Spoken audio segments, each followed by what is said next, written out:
ಈಗಾಗಲೇ ನರೇಂದ್ರ ಮೋದಿ ಅವರು ಇಡೀ ರಾಜ್ಯದಲ್ಲಿ ಒಂದಷ್ಟು ಧಾರ್ಮಿಕ ಕಾರ್ಯಕ್ರಮಗಳ ಕೂಡ ಈಗಾಗಲೇ ಹೆಚ್ಚಿನ ಸಂಖ್ಯೆಯಲ್ಲಿ ಕೂಡ ಬರ್ತಾ ಇರೋದು. ಹೆಚ್ಚಿನ ಬಾರಿ ಒಂದು ಉಡುಪಿಗೂ ಕೂಡ ಬಂದಿದ್ರು, ಮತ್ತೊಂದು ಕಡೆ ಮಂಡ್ಯದ ನಾಗಮಂಗಲಕ್ಕೂ ಕೂಡ ಭೇಟಿಯನ್ನು, ಆದಿತ್ಯಗಿರಿ ಮಠಕ್ಕೂ ಕೂಡ ಭೇಟಿಯನ್ನು ಕೊಟ್ಟಿದ್ರು.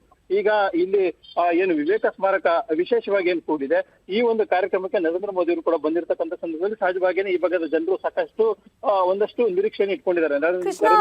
ಲೈನ್ ಮಾತನಾಡಿಸ್ತಾ ಹೋಗ್ತೀನಿ. ನೀವು ಸ್ಕ್ರೀನ್ ಅಲ್ಲಿ ನೋಡ್ತಾ ಇದ್ರ ಡಿ.ಕೆ. ಶಿವಕುಮಾರ್ ಅವರು ನಗುಮೊಗದೊಂದಿಗೆ ಪ್ರಧಾನಿ ನರೇಂದ್ರ ಮೋದಿ ಅವರನ್ನ ಮೈಸೂರಿಗೆ ಸ್ವಾಗತಿಸಿರುವಂತಹ ದೃಶ್ಯವನ್ನ, ಎಕ್ಸ್ಕ್ಲೂಸಿವ್ ಫೋಟೋವನ್ನ ನೀವು ಸ್ಕ್ರೀನ್ ಅಲ್ಲಿ ನೋಡ್ತಾ ಇದ್ರ. ರಾಜ್ಯಪಾಲ ತಾವರ್ ಚಂದ್ ಗೆಹ್ಲೋಟ್ ಕೂಡ ಇದ್ದಾರೆ. ಶಾಲನ್ನ ಹೊದಿಸಿ ಹೂಗುಚ್ಛವನ್ನ ನೀಡಿ ಸ್ವಾಗತವನ್ನ ಕೋರಲಾಗಿದೆ. ಪ್ರಧಾನಿ ನರೇಂದ್ರ ಮೋದಿ ಅವರು ಬಂದಂತಹ ಸಂದರ್ಭದಲ್ಲಿ ಸಿಎಂ ಡಿ.ಕೆ. ಶಿವಕುಮಾರ್ ಹಾಗೂ ರಾಜ್ಯಪಾಲರು ಅವರನ್ನ ಬರಮಾಡಿಕೊಂಡಿದ್ದಾರೆ. ಶಾಲನ್ನ ಹಾಕುವ ಮೂಲಕ ಸ್ವಾಗತವನ್ನ ಕೋರಿರೋರು. ಈ ಸಂದರ್ಭದಲ್ಲಿ ಬಿ.ವೈ. ವಿಜಯೇಂದ್ರ ಕೂಡ ಇದ್ರು, ಹಾಗೆಯೇ ಸಚಿವ ಯತೀಂದ್ರ ಸಿದ್ದರಾಮಯ್ಯ ಕೂಡ ಇದ್ರು. ಗಮನಿಸ್ತಾ ಹೋಗ್ಬೋದು, ಕೆಲವೇ ಕ್ಷಣಗಳಲ್ಲಿ ವಿವೇಕ ಸ್ಮಾರಕ ಉದ್ಘಾಟನೆ ಆಗಲಿದೆ. ಅಂದರೆ ಅಲ್ಲಿ ರಾಮಕೃಷ್ಣ ಆಶ್ರಮದ ಮೂಲಕ ಪಾಸ್ಗಳನ್ನು ವಿತರಣೆ ಮಾಡಿರೋದ್ರಿಂದ ಸಾರ್ವಜನಿಕರಿಗೆ ಎಲ್ರಿಗೂ ಕೂಡ ಇಲ್ಲಿ ಕಾರ್ಯಕ್ರಮ ನೋಡೋಕೆ ಅವಕಾಶ ಇರೋದಿಲ್ಲ. ಅಂದರೆ ಅಲ್ಲಿ 1,000ರಿಂದ 2,000ದವರೆಗೆ ಪಾಸ್ ವಿತರಣೆ ಮಾಡಲಾಗಿದೆ. ಸೊ ಹಾಗಾಗಿ ಯಾರಿಗೆಲ್ಲ ಪಾಸ್ ಇರುತ್ತೆ ನೋಡಿ ಅಂಥವರು ಮಾತ್ರ ಈ ಕಾರ್ಯಕ್ರಮಕ್ಕೆ ಬಂದು ಕಾರ್ಯಕ್ರಮವನ್ನು ವೀಕ್ಷಣೆ ಮಾಡಬಹುದಾಗಿದೆ. ಸೊ ಈಗಾಗಲೇ ರಸ್ತೆಯ ಮಾರ್ಗದ ಮೂಲಕ ಹೋಗುವಂಥ ಸಂದರ್ಭದಲ್ಲಿ ಪ್ರಧಾನಿ ನರೇಂದ್ರ ಮೋದಿ ಅವರು ಸಾರ್ವಜನಿಕರನ್ನು ನೋಡಿ ತಕ್ಷಣ ಅವರ ವೆಹಿಕಲನ್ನು ನಿಧಾನ ಮಾಡೋಕೆ ಹೇಳಿ ಆ ಸಾರ್ವಜನಿಕರಿಗೂ ಕೂಡ ಕೈ ಬೀಸಿ ವಿಶ್ ಮಾಡಿರೋದು ಕೂಡ ನಾವು ನೋಡಿದ್ವಿ. ಇನ್ನೇನು ಕೆಲವೇ ಕ್ಷಣದಲ್ಲಿ ವಿವೇಕ ಸ್ಮಾರಕ ಉದ್ಘಾಟನಾ ಕಾರ್ಯಕ್ರಮ ನಡೆಯಲಿದೆ. ಅದಾದ ಮೇಲೆ ಕಾರ್ಯಕ್ರಮ ಉದ್ದೇಶಿಸಿ ವೇದಿಕೆ ಕಾರ್ಯಕ್ರಮ ಕೂಡ ಇರುವಂಥದ್ದು, ಅಲ್ಲೂ ಕೂಡ ಪಾಲ್ಗೊಳ್ತಾರೆ. ಬಿಜೆಪಿಯ ಕಡೆಯಿಂದ ಬಿ.ವೈ. ವಿಜಯೇಂದ್ರ ಇದ್ದಾರೆ. So CM DK. ಶಿವಕುಮಾರ್ ಕೂಡ ಇರುವಂಥದ್ದು. ಸೊ ಹಾಗಾಗಿ ಒಂದು ಐತಿಹಾಸಿಕ ಕಾರ್ಯಕ್ರಮ ನಡೀತಾ ಇದೆ. ಪ್ರಧಾನಿ ಮೋದಿ ಅವರನ್ನ ಬರಮಾಡಿಕೊಂಡಂತಹ ಎಕ್ಸ್ಕ್ಲೂಸಿವ್ ಫೋಟೋ ನ್ಯೂಸ್ 18ಗೆ ಲಭ್ಯ ಆಗ್ತಾ ಇದೆ. ನೀವು ಸ್ಕ್ರೀನಲ್ಲಿ ನೋಡ್ತಾ ಇದ್ರ ಸಿಎಂ ಡಿ.ಕೆ. ಶಿವಕುಮಾರ್ ಅವರು ರಾಜ್ಯಪಾಲರು ಅವರನ್ನ ಬರಮಾಡಿಕೊಂಡಿದ್ದಾರೆ. ನೀವು ಸ್ಕ್ರೀನಲ್ಲಿ ನೋಡ್ತಾ ಇದ್ರ ಆ ಸ್ಮಾರಕ ಉದ್ಘಾಟನಾ ಕಾರ್ಯಕ್ರಮ, ಆ ಜಾಗಕ್ಕೆ ಭೇಟಿ ಕೊಟ್ಟು ಒಂದು ಪೂಜೆ ಆಗ್ತಾ ಇದೆ. ಪ್ರಧಾನಿ ನರೇಂದ್ರ ಮೋದಿ ಅವರು ಕೈ ಮುಗಿತಾ ಇದ್ದಾರೆ. ಅದರ ಜೊತೆಗೆ ರಾಮಕೃಷ್ಣ ಆಶ್ರಮದ ಪ್ರಮುಖರು ಕೂಡ ಆ ಒಂದು ಸ್ಕ್ರೀನಲ್ಲಿ ನೋಡ್ತಾ ಇದ್ರ ನೀವು. ಸೊ ಈ ಒಂದು ಸ್ಮಾರಕ ಉದ್ಘಾಟನೆ ಕೆಲವೇ ಕ್ಷಣಗಳಲ್ಲಿ ಆಗಲಿದೆ. ಪ್ರಧಾನಿ ಮೋದಿ ಅವರು ಈಗಾಗಲೇ ಬಂದಾಗಿದೆ. ರಾಮಕೃಷ್ಣ ಆಶ್ರಮದ ಒಳಭಾಗದಲ್ಲಿ ವಿವೇಕಾನಂದರ ಫೋಟೋ ಇರುವಂತಹ ಒಂದು ಕೋಣೆಯೊಳಗಡೆ ಪೂಜೆ ಆಗ್ತಾ ಇದೆ. ಪೂಜೆ ಆದ ಮೇಲೆ ಕೆಲವೇ ಕ್ಷಣಗಳಲ್ಲಿ ಕಾರ್ಯಕ್ರಮ ಇರೋದು. ಬಿಜೆಪಿಯ ರಾಜ್ಯಾಧ್ಯಕ್ಷ ಬಿ.ವೈ. ವಿಜಯೇಂದ್ರ ಕೂಡ ಸಾಥ್ ಕೊಟ್ಟಿದ್ದಾರೆ. ಪ್ರಧಾನಿಯ ಜೊತೆಗೆ ಸಿಎಂ ಡಿ.ಕೆ. ಶಿವಕುಮಾರ್ ಅವರು ಕೂಡ ಇರುವಂಥದ್ದು. ಅವರು ಕೂಡ ಇಲ್ಲಿ ಉದ್ಘಾಟನಾ ಕಾರ್ಯಕ್ರಮದಲ್ಲಿ ಭಾಗಿಯಾಗ್ತಾರೆ. ಅದರ ಜೊತೆಗೆ ವೇದಿಕೆ ಕಾರ್ಯಕ್ರಮದಲ್ಲೂ ಕೂಡ ಬರಿರ್ತಾರೆ. ಬಿ.ವೈ. ವಿಜಯೇಂದ್ರ ಅವರು ಕೂಡ ಪ್ರಧಾನಿ ನರೇಂದ್ರ ಮೋದಿ ಅವರಿಗೆ ಸಾಥ್ ಕೊಟ್ಟಿದ್ದಾರೆ. ಇನ್ನೇನು ಕೆಲವೇ ಕ್ಷಣಗಳಲ್ಲಿ ಸ್ಮಾರಕ ಉದ್ಘಾಟನಾ ಕಾರ್ಯಕ್ರಮ ನಡೆಯಲಿದೆ. ಅದಾದ ಮೇಲೆ ವೇದಿಕೆ ಕಾರ್ಯಕ್ರಮ ಇರುತ್ತೆ. ಅಲ್ಲಿ ಮೈಸೂರಿಗೆ ಬಂದಂತಹ ಪ್ರಧಾನಿ ಅವರನ್ನ ಸನ್ಮಾನ ಮಾಡುವಂತಹ ಕಾರ್ಯಕ್ರಮ ಇದೆ. ಸೊ ಸುಮಾರು 8.5 kg ತೂಕ ಇರುವಂತಹ ಹಾಗೆಯೇ 1.5 ಅಡಿ ಉದ್ದವಿರುವಂತಹ ವಿವೇಕಾನಂದರ ಮೂರ್ತಿಯನ್ನ ಗಿಫ್ಟ್ ಆಗಿ ಅವರಿಗೆ ನೀಡಲಾಗುತ್ತೆ. ಬೆಳ್ಳಿಯ ಬಣ್ಣದ ವಿಯೆಟ್ನಾಂ ಮಾರ್ಬಲ್ನಲ್ಲಿ ವಿವೇಕಾನಂದರ ಮೂರ್ತಿ ಕೆತ್ತನೆಯಾಗಿದೆ.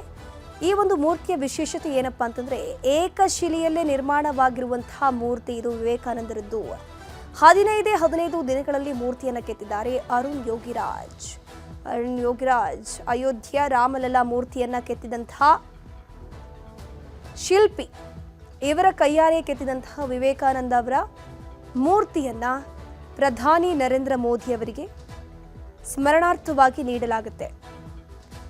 ಕನ್ಯಾಕುಮಾರಿಯಲ್ಲಿ 1970ರಲ್ಲಿ ವಿವೇಕಾನಂದರ ರಾಕ್ ಮೆಮೋರಿಯಲ್ ಮಾಡಿದ್ದಾರೆ. ಅದೇ ಮಾದರಿಯಲ್ಲಿ ಈ ಮೂರ್ತಿ ಕೂಡ ಸಿದ್ಧವಾಗಿದೆ ಅಂತ ಶಿಲ್ಪಿ ಅರುಣ್ ಯೋಗರಾಜ್ ಕೂಡ ಮಾಹಿತಿಯನ್ನು ಕೊಟ್ಟಿದ್ದಾರೆ. ವಿವೇಕ ಸ್ಮಾರಕದ ದೃಶ್ಯಾವಳಿಗಳನ್ನು ನೀವು ಸ್ಕ್ರೀನಲ್ಲಿ ನೋಡ್ತಾ ಇದ್ರ ಆ ಒಂದು ವಿವೇಕ ಸ್ಮಾರಕವನ್ನು ಕೆಲವೇ ಕ್ಷಣಗಳಲ್ಲಿ ಉದ್ಘಾಟನೆ ಮಾಡಲಿದ್ದಾರೆ. 1892ರಲ್ಲಿ ವಿವೇಕಾನಂದರು ಮೈಸೂರಿಗೆ ಬಂದಿರ್ತಾರೆ. ಮೈಸೂರಿಗೆ ಬಂದು ಒಂದು ದಿನ ಇಲ್ಲೇ ವಾಸ್ತವ್ಯವನ್ನು ಕೂಡ ಹೂಡಿರ್ತಾರೆ. ಸೊ ವಾಸ್ತವ್ಯ ಹೂಡಿದಂಥ ಅದೇ ಜಾಗದಲ್ಲೇ ರಾಮಕೃಷ್ಣ ಆಶ್ರಮದಲ್ಲಿ ಅದೇ ಜಾಗದಲ್ಲಿ ಈಗ ಈ ಒಂದು ಸ್ಮಾರಕ ನಿರ್ಮಾಣ ಮಾಡಿರೋದು. ಸೊ ಆ ಒಂದು ಸ್ಮರಣಾರ್ಥವಾಗಿ ಆವಾಗ ಬಂದು ವಿವೇಕಾನಂದರು ಆ ಜಾಗದಲ್ಲಿ ವಾಸ್ತವ್ಯ ಹೂಡಿದ್ರಲ್ಲ, ಅವರ ಒಂದು ನೆನಪಿಗಾಗಿ ಈ ಒಂದು ವಿವೇಕ ಸ್ಮಾರಕವನ್ನು ಕಟ್ಟಲಾಗಿದೆ. ಈ ವಿವೇಕ ಸ್ಮಾರಕವನ್ನು ಕೆಲವೇ ಕ್ಷಣಗಳಲ್ಲಿ ಉದ್ಘಾಟನೆ ಮಾಡಲಿದ್ದಾರೆ. ಈಗಾಗಲೇ ಪ್ರಧಾನಿ ನರೇಂದ್ರ ಮೋದಿಯವರು ಇಡೀ ಸ್ಮಾರಕಕ್ಕೆ ಭೇಟಿಯನ್ನು ಕೊಟ್ಟು ಯಾವ ರೀತಿ ಅಲ್ಲಿಯ ವ್ಯವಸ್ಥೆಗಳಿದೆ, ಈ ಸ್ಮಾರಕದ ವಿಶೇಷತೆಗಳು ಏನೇನು, ಅದ್ರ ಜೊತೆಗೆ ಸ್ಮಾರಕವನ್ನು ಯಾವ ರೀತಿ ನಿರ್ಮಾಣ ಮಾಡಲಾಗಿದೆ ಅನ್ನೋದ್ರ ಬಗ್ಗೆ ಎಲ್ಲ ನೋಡಿದ್ದಾರೆ. ನೋಡಿ ಆದಮೇಲೆ ಈಗ ಸ್ಮಾರಕ ಉದ್ಘಾಟನಾ ಕಾರ್ಯಕ್ರಮ ಕೂಡ ಇರುವಂಥದ್ದು. ಡಿ.ಕೆ. ಶಿವಕುಮಾರ್ ಹಾಗೆಯೇ ಬಿ.ವೈ. ವಿಜಯೇಂದ್ರ ಪ್ರಧಾನಿಯವರಿಗೆ ಸಾಥ್ ಕೊಡ್ತಾ ಇದ್ದಾರೆ. ನೀವು ನೋಡ್ತಾ ಇದ್ರ ಫೋಟೋಗೆ ಪೂಜೆ ಮಾಡುವಂಥ ಸಂದರ್ಭದಲ್ಲೂ ಕೂಡ ಅವರ ಹಿಂಭಾಗದಲ್ಲಿ ಸಿಎಂ ಡಿ.ಕೆ. ಶಿವಕುಮಾರ್ ಇದ್ರೆ, ಅವರ ಪಕ್ಕದ ಭಾಗದಲ್ಲೇ ಬಿ.ವೈ. ವಿಜಯೇಂದ್ರ ಕೂಡ ಇರೋದು. ಕೆಲವೇ ಕ್ಷಣಗಳಲ್ಲಿ ಕಾರ್ಯಕ್ರಮ ಶುರು ಆಗಲಿದೆ. ವಿವೇಕ ಸ್ಮಾರಕ ರಾಮಕೃಷ್ಣ ಆಶ್ರಮದ ಬಹು ವರ್ಷಗಳ ಕನಸು.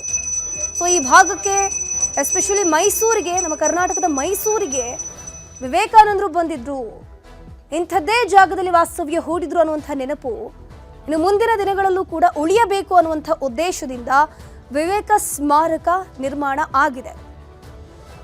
ಈ ವಿವೇಕ ಸ್ಮಾರಕ ನಿರ್ಮಾಣದ ಆಸೆ ಕನಸನ್ನು ಹೊತ್ತಂಥ ರಾಮಕೃಷ್ಣ ಆಶ್ರಮದ ಪ್ರಮುಖರು ಕೂಡ ಪ್ರಧಾನಿ ನರೇಂದ್ರ ಮೋದಿ ಅವರಿಗೆ ಸಾಥ್ ಕೊಟ್ಟಿದ್ದಾರೆ. ಸೊ ಅವರು ಕೂಡ ಈ ಒಂದು ಪೂಜೆಯಲ್ಲಿ ಭಾಗಿಯಾಗಿದ್ದಾರೆ. ಆ ಒಂದು ಸ್ಮಾರಕದ ವೀಕ್ಷಣೆ, ಅದರ ಜೊತೆಗೆ ಅದರ ವಿಶೇಷತೆ, ಯಾವ ರೀತಿ ನಿರ್ಮಾಣ ಆಗಿದೆ ಅದೆಲ್ಲದರ ಮಾಹಿತಿಯನ್ನ ಪ್ರಧಾನಿ ನರೇಂದ್ರ ಮೋದಿಯವರು ಕಲೆ ಹಾಕಿದ್ದಾರೆ. ಅದರ ಜೊತೆಗೆ ಈಗ ಸ್ಮಾರಕ ಉದ್ಘಾಟನಾ ಕಾರ್ಯಕ್ರಮ ಐತಿಹಾಸಿಕ ಕ್ಷಣಕ್ಕೆ ಸಾಕ್ಷಿಯಾಗಲಿದೆ ಮೈಸೂರು. ಆ ಭಾಗದಲ್ಲೂ ಕೂಡ ಭದ್ರತೆಯ ವ್ಯವಸ್ಥೆಯನ್ನು ಅಚ್ಚುಕಟ್ಟಾಗಿ ಪೊಲೀಸರು ಮಾಡಿದ್ದಾರೆ. ಅದರ ಜೊತೆಗೆ ಈ ನೀಟ್ ಎಕ್ಸಾಮ್ ಎಲ್ಲ ಆದಮೇಲೆ ಸಾಕಷ್ಟು ಪ್ರತಿಭಟನೆಗಳಾಯ್ತಲ್ವಾ, ಹಾಗಾಗಿ ಈಗ ಹೆಚ್ಚಿನ ಭದ್ರತೆಯನ್ನು ಪ್ರಧಾನಿ ನರೇಂದ್ರ ಮೋದಿ ಅವರಿಗೆ ಮೈಸೂರಿನಲ್ಲಿ ಒದಗಿಸಲಾಗಿದೆ. ಯಾವುದೇ ರೀತಿಯ ಅಹಿತಕರ ಘಟನೆಗಳು ಇಲ್ಲಿ ನಡೆಯಬಾರದು ಅನ್ನುವಂಥ ಉದ್ದೇಶದಿಂದಾಗಿ. ಸೊ ಹಾಗಾಗಿ ಭದ್ರತೆಯ ವ್ಯವಸ್ಥೆಯೂ ಕೂಡ ಕಂಪ್ಲೀಟಾಗಿ ಕ್ಲಿಯರ್ ಕಟ್ಟಾಗಿ ಪೊಲೀಸರು ಮಾಡಿದ್ದಾರೆ. ಈಗ ರಸ್ತೆಯುದ್ದಕ್ಕೂ ಬರುವಂಥ ಸಂದರ್ಭದಲ್ಲೂ ಕೂಡ ಯಾವುದೇ ರೀತಿಯ ಅಹಿತಕರ ಘಟನೆ ನಡೀಬಾರದು ಅಂತ ಹೇಳಿಕೊಂಡು ಪೊಲೀಸರು ಹದ್ದಿನ ಕಣ್ಣಿಟ್ಟಿದ್ರು. ಪ್ರಧಾನಿ ನರೇಂದ್ರ ಮೋದಿ ಅವರು ಬರುವಂಥ ಮಾರ್ಗದ ಉದ್ದಕ್ಕೂ ಕೂಡ ಸಾರ್ವಜನಿಕರು ಪ್ರಧಾನಿ ನರೇಂದ್ರ ಮೋದಿ ಅವರನ್ನು ಕಣ್ತುಂಬಿಕೊಳ್ಬೇಕು ಅಂತ ಕಾತುರದಿಂದ ಕಾಯ್ತಿದ್ರು. ಯಾಕಂದರೆ ಅವರಿಗೆ ವೇದಿಕೆ ಕಾರ್ಯಕ್ರಮಕ್ಕೆ ಹೋಗೋದಕ್ಕಾಗೋದಿಲ್ಲ. ಯಾಕಂದರೆ ರಾಮಕೃಷ್ಣ ಆಶ್ರಮದ ಕಾರ್ಯಕ್ರಮ ಆಗಿರೋದ್ರಿಂದ ರಾಮಕೃಷ್ಣ ಆಶ್ರಮದವರು ಒಂದಷ್ಟು ಪಾಸ್ಗಳನ್ನು ವಿತರಣೆ ಮಾಡಿದ್ದಾರೆ. ಸೊ ಯಾರ ಬಳಿಯೆಲ್ಲ ಆ ಪಾಸ್ ಇದೆ ನೋಡಿ, ಆ ಪಾಸ್ ಇದ್ದಂಥವರು ಮಾತ್ರ ಈ ಒಂದು ಕಾರ್ಯಕ್ರಮಕ್ಕೆ ಬರಬಹುದಾಗಿದೆ. ಸೊ ಹಾಗಾಗಿ ಪಾಸ್ ಇಲ್ಲದವರು ಅಥವಾ ಪ್ರಧಾನಿ ನರೇಂದ್ರ ಮೋದಿ ಅವರನ್ನು ಒಂದು ಕ್ಷಣ ನೋಡ್ಕೊಂಡು ಹೋಗೋಣ ಅಂತ ರಸ್ತೆಯ ಇಕ್ಕೆಲಗಳಲ್ಲಿ ಬಂದು ನಿಂತಿದ್ರು ನೋಡಿ, ಅವರಿಗೆ ಬೇಜಾರಾಗಬಾರ್ದು ಅನ್ನೋಂಥ ನಿಟ್ಟಿನಲ್ಲಿ ರಸ್ತೆಯುದ್ದಕ್ಕೂ ಬರುವಂತಹ ಮಾರ್ಗದಲ್ಲಿ ಪ್ರಧಾನಿ ನರೇಂದ್ರ ಮೋದಿ ಅವರು ತಮ್ಮ ವಾಹನವನ್ನು ನಿಧಾನವಾಗಿ ಚಲಾಯಿಸ್ಕೊಂಡು ಬರುವಂತೆ ಸೂಚನೆ ಕೊಟ್ಟು ರಸ್ತೆ ಅಕ್ಕಪಕ್ಕ ಇದ್ದಂತಹ ತಮ್ಮ ಅಭಿಮಾನಿಗಳು, ಬಿಜೆಪಿಯ ಕಾರ್ಯಕರ್ತರು, ಸಾಮಾನ್ಯ ಜನರು ಎಲ್ಲರ ಹತ್ರನೂ ಕೂಡ ಕೈ ಬೀಸಿ ವಿಶ್ ಮಾಡಿದ್ದಾರೆ. ಅದಾದ್ಮೇಲೆ ಸಾರ್ವಜನಿಕರು ಕೂಡ ಮಾರ್ಗದುದ್ದಕ್ಕೂ ಪ್ರಧಾನಿಯವರು ಬರುವಂತಹ ಸಂದರ್ಭದಲ್ಲಿ ಮೋದಿ ಮೋದಿ ಅಂತ ಘೋಷಣೆಗಳನ್ನು ಕೂಡ ಕೂಗಿದ್ದಾರೆ. ಆಶ್ರಮದಲ್ಲಿ ಕೆಲ ಸಮಯ ಪ್ರಧಾನಿ ನರೇಂದ್ರ ಮೋದಿ ಅವರು ಧ್ಯಾನವನ್ನ ಮಾಡಿದ್ದಾರೆ.